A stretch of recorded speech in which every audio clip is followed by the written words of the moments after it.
doctors or that are not married, and they're doing this incredible. Well, there's a myriad of things. I think, first of all, we have to go back to the writer. You are very well known for your teaching skills. Your students speak a whole lot about you. Miss Nigeria competition.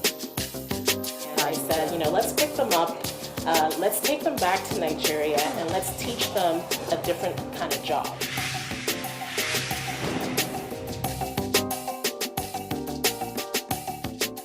It is often said that when you train a man, you train just a person. But when you train a woman, you train a whole nation. I'm so, glad to be a woman, because it means that I have a lot of influence in creating not just a nation, but a better nation. Now, what happens when I have the opportunity of sitting down with personalities who have not just trained the likes of me, but the likes of a whole lot of people who have made this nation thick? Today, I have one of such personality, a teacher of all teachers, a woman who's been described in a whole lot of ways, even though I fondly want to call her mom, because it's not just because she shares the same name with my mother, but she symbolizes a whole lot of things that mean value added for me. I will be introducing my guest, who is an exceptional educationist, but that will be after this time out. Don't go away. I don't think in gender boxes at all. I just get on with it. A man that would dare to ask the wife, who do you think you are? That is a real man. In fact, our husbands are our firstborns. The husband needs more attention than even the children. It's not only about work, it's not only about family. They need to take the time to look after themselves, and we don't do that. They took my money. I paid every fees. I never asked to be hoisted as a governor. I wanted to be allowed to go out there and contest for the position of governorship candidate first. There's nothing greater than looking back and seeing that while you were aspiring, you were able to inspire others. Empower to women. Yes, we need to have more women, more multitaskers around Nigeria to get Nigeria working. Definitely.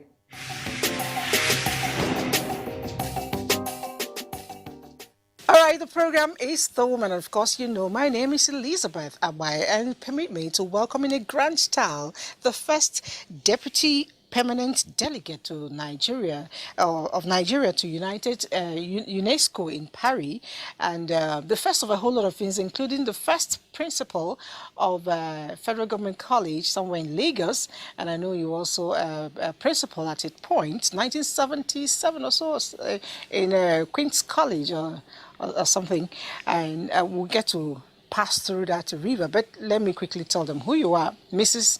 Teresa Chukwuma. Thank you. Nice to have you seated with me in the studio, ma'am. Thank you. A whole lot of people, when your students were calling, speaking to me about you, and I was just smiling. But I'd like to know, they say teachers are the most important element in a child's life. Do you feel completely fulfilled being a teacher? In fact, I don't even know how to describe it. You decide to be a teacher. Sometimes the community may not even be appreciating what you're doing, but right in you get the sense of satisfaction.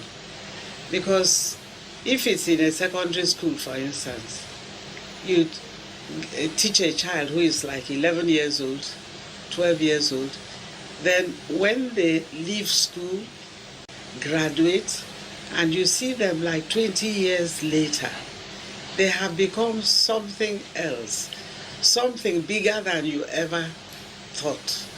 And it is so satisfying, because for teachers, what they want is to see their children grow to be bigger than they are. And that is what I have experienced right through my life. You know, you make me think of the farmer who sees his crop, coming out from the seed and then, growing, sometimes even taller than the farmer himself. And then he's reaping out of it. It's quite fulfilling. But does that go to say that truly the reward of teachers are in heaven? Or do you have a lot of it here on earth? Well, we used to believe that the reward of teachers is in heaven, as the saying says, but I am now convinced that the reward of a teacher can be right here on earth. That's beautiful. Because seeing those children, and then even, let me mention this, being in Abuja these few days. Being in Abuja these few days, I met some of my students I taught in Federal Government College, Lagos, Queen's School, Enugu, where I started teaching in 1959, and then King's College, Lagos, when during the Biafran War I was asked to go there and teach geography because they didn't have any geography teacher. Many of them I couldn't recognize because they have grown to be men and women in very high positions, Then they come to me, oh, you taught me geography in so place. And I'm looking at them. Some of them even are beginning to have gray hair like me. And it's so satisfying. That, to me, is a reward on earth. My mom was a teacher, like I told you earlier, before we started. And incidentally, she shares your name too, Teresa. And she retired. But growing up, I noticed that some people will meet me on the road and they want to beat me. And I'm like, what's it? I don't even know who you are. So your mom gave me so much beating. But the truth is... But the truth is that I enjoyed the beating because it made me who I am. Yes. It brings me to the question of discipline in school. Were you that very tough person? What was the magic? Because your students seem to connect so well with you, even as of today. Yes. When I decided to teach, or even before I decided to teach, I said to myself, can I teach? Will I have the patience? And all that, because I never used to have patience for slow learners. Like in class, because I was good in mathematics and the teacher says, go and show so person how to do it. I will explain it the first time. If he or she doesn't get it, the second time my voice will go up. Will start going up. So I didn't know I would be able to teach. But when I decided to take it up as a profession, I was surprised because when I started in London during the period I was doing my postgraduate diploma, and they sent me to different schools, nursery school, modern school, grammar school, I started loving children, and I knew in my heart that is what I should do. So I was a disciplinarian, but there is a way I talk to children by sheer looking at them, and they will immediately, I don't know, that's one of the things that God gave me. I don't like beating children. I don't think they will learn by, beating Spanking and all that. I have other forms of punishment, either giving them a book to read and write an essay on that book or something, or learning spelling from so many pages. Let me give you an example. I went to Kaduna 2015. I was invited by the Nigerian Academy of Education to receive a fellowship award of the academy. And one professor in the audience, young man, came to me and said, oh, Mrs. Chukwuma, you taught me geography in King's College. And I was like, I didn't recognize him, the name, rang a bell. He said, oh, I remember there was once something I never even can forget, that I gave them an assignment and I was going around the class, seeing what they were doing. It was map reading, seeing what they were doing, and that he was there drawing all sorts of nonsense and not doing what I give. And that I pulled his ear and that it was so painful. He said he would never do anything to annoy me again. He said, but thank you for pulling my ear. That is why I'm a professor today. Because after that, I started listening. So there are ways of punishing children. Definitely, definitely. It doesn't have to be beaten. The basic thing is you get results. Yes. And when we talk about results, you generated them in large numbers. Thank you for that. But I'd like to share your experience, as a principal, government, different schools actually. Yes. I know you were there in Queen's College, certain government schools and all that.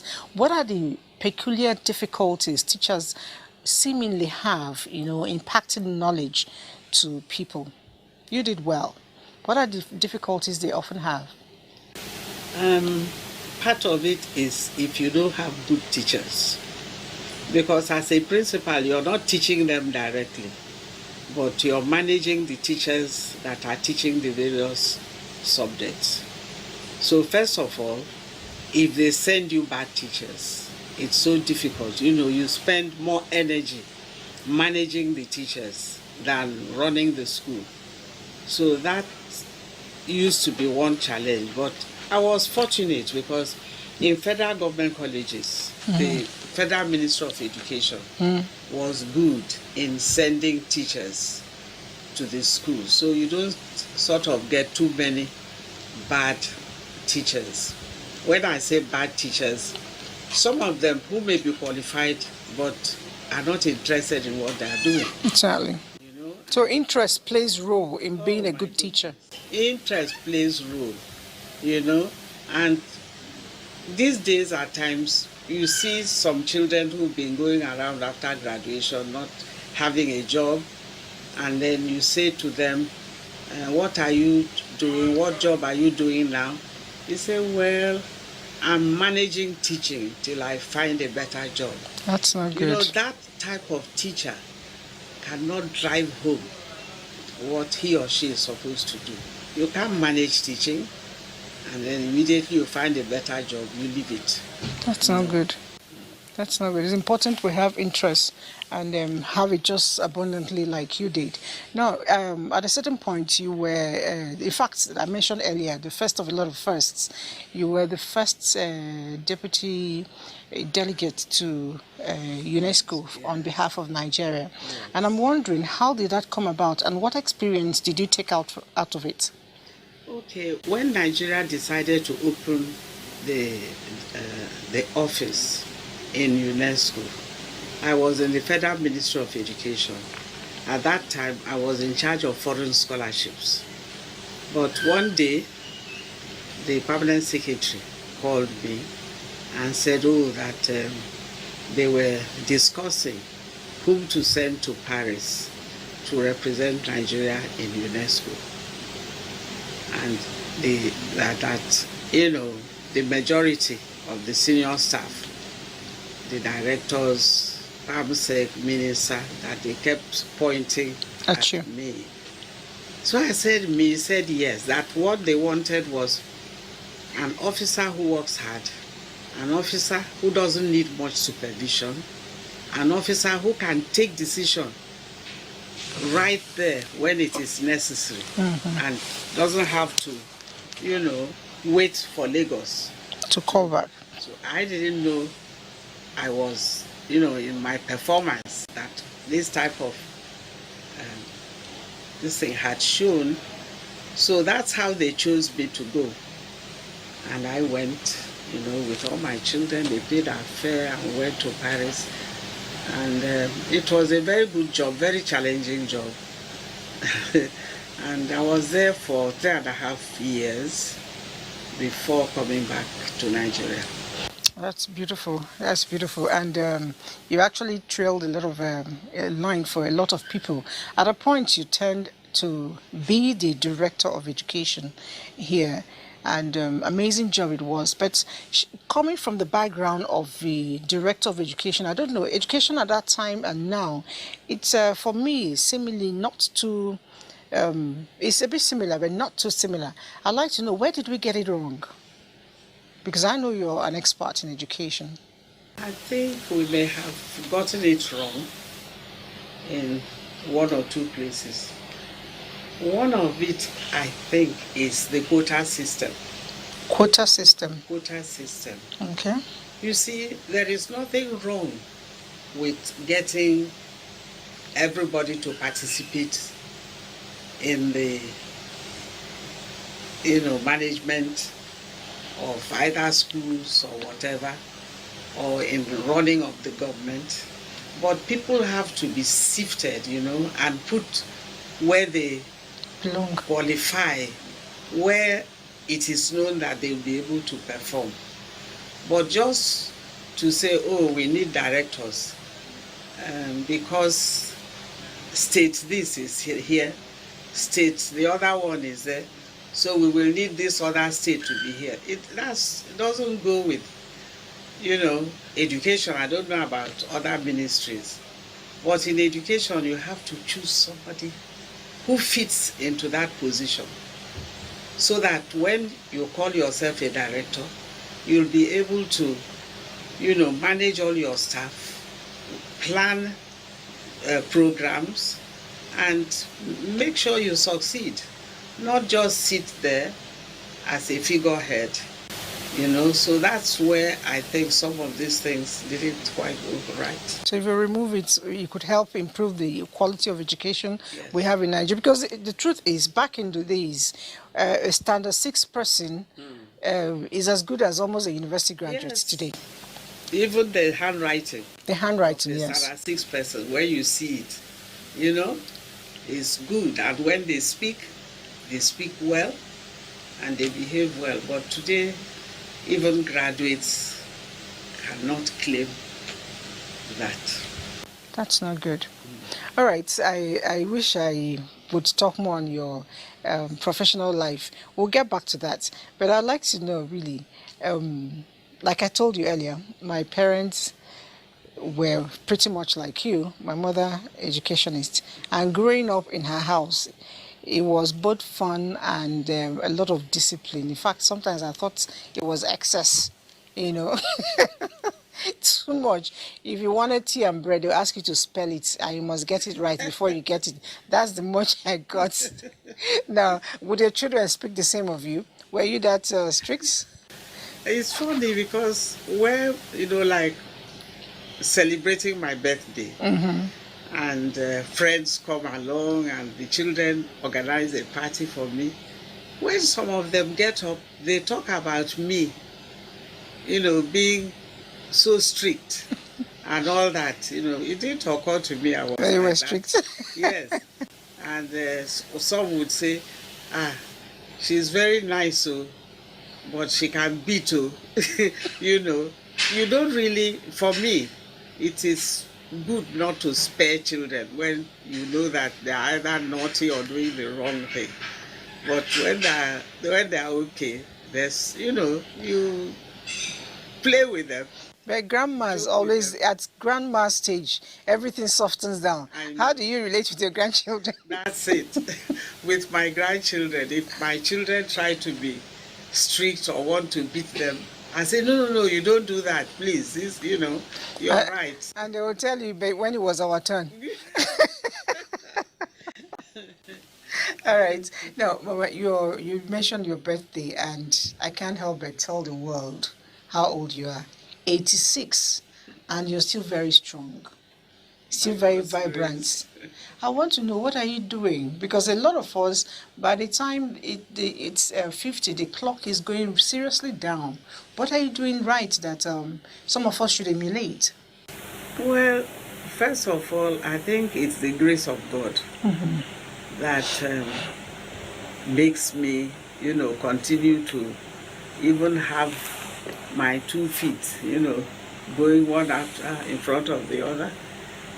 Because I know I have relations, I have friends who are a little younger than myself, who are not moving as well as I'm moving. So I give God the glory. But the other thing is, I listen to my doctors as well. Because with the type of jobs I did, I accumulated a lot of stress. Even at one time in Queen's College, I had a stroke. And by God's grace, I recovered fully. I was going to say, it doesn't show at all. Fully, So I think listening to the doctors, because when that thing happened, they told me I had to do physiotherapy for 6 months to strengthen all my nerves and all that. And I was going to lose, you know, to do the exercises. And then they would tell me what I should eat more fruits and vegetables and less starch. So I would reduce the rice that I love so much and be eating more oranges and bananas and what have you. So just following the advice of my doctors, in other words, trying to eat well. As for exercises, I think I'm a bit lazy because they always say, oh, you must do a lot of exercises. Maybe because I've been such a busy person. By the time I finish with my pen, I'm even too lazy to get up to start doing exercises. But I think exercises, It's good. also very good. It's good. Now, before I let you go, I would like to know, what would be your advice to the modern day teacher? Well, they just have to take their work seriously. And as I used to say to some of my teachers, when I see the way, their relationship with students, I'll say to them, if you cannot treat a child that you're teaching, you can't treat that child as your own, you should not be a teacher. Any child you're teaching should be like your own child. You make sure you take the interest of that child at heart. Some children are stronger than others. Some are maybe sickly, and you don't start punishing that child, because the child is not performing like the others. You have to study the children and then, treat them well. Just before I go, my director is on my neck, but I'd like to know, a lot of times parents have always complained. At a point when it was catching up with me, I complained too. Too much of homework and time with academic work. I mean, when I went to school, we closed school at 1:45. Yes.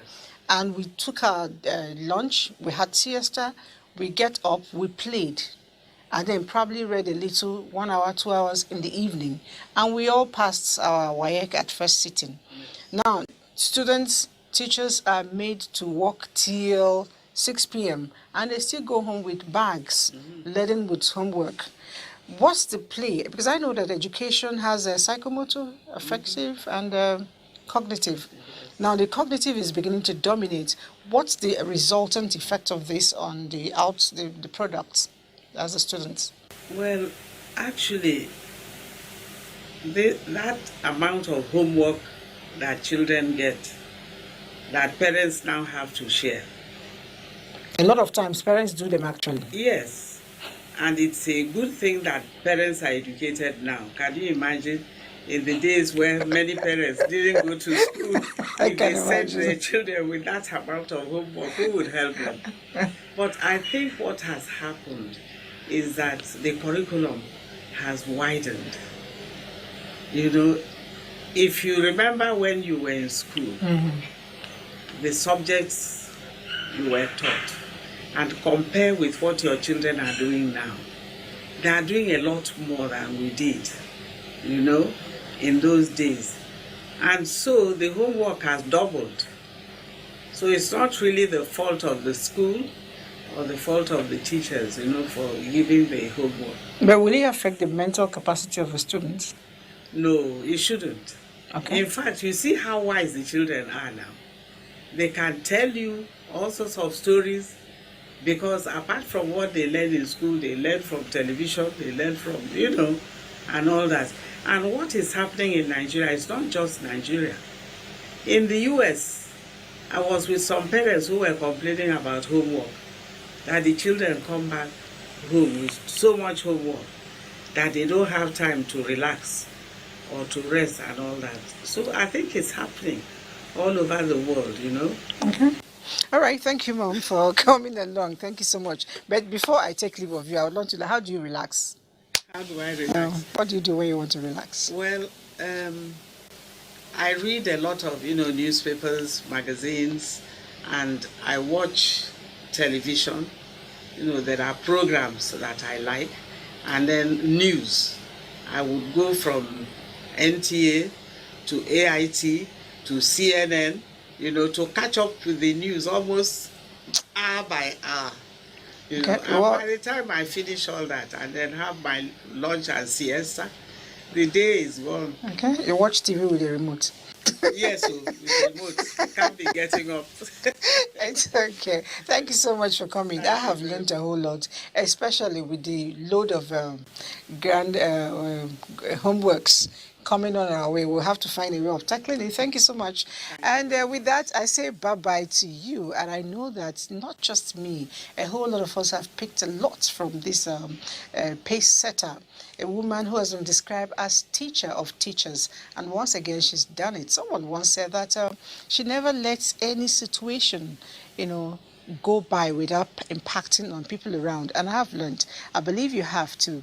And if you must, pick on what she said. Pick that which she said about dedication, especially if you're a teacher. And if you ask me, all of us are teachers because we have one person or the other around us who is learning. So we must show interest. We must show dedication in everything we do. I'll see you again. My name is Elizabeth and the program is The Woman.